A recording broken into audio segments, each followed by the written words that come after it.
Hi, I'm Anupa. Soups are so comforting. It really makes you feel so happy after you've eaten a bowl of soup. So I have this brilliant recipe of a pumpkin soup. Let's quickly make it. So I've got this nice bright yellow pumpkin. We take it onto a baking tray. Before you even begin, preheat your oven to about 180 degrees Celsius.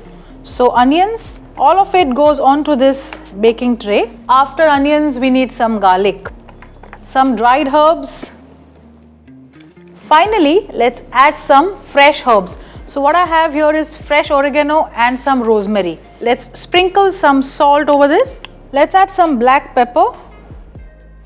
And now some dollops of ghee. Let's put this in the oven and we go to bake this till the pumpkin goes tender. And after that, let's see what's to be done. Right now, let's just bake this.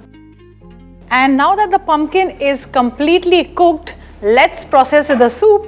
Now for that I need a deep pan to which I'm going to first add some vegetable stock. We'll let this come to a boil. In the meanwhile, let's grind the pumpkin and the onion and the garlic and the herbs to a nice fine paste. You can grind this after the onion and pumpkin has cooled down a bit, and while grinding, if required, you can also add in a little bit of water. And now let's grind. Alright, look at this.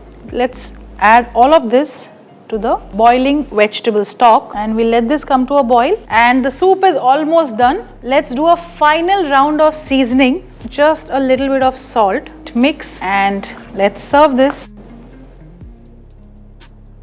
And that's it. Just a pinch of black pepper on top will be your garnish for this.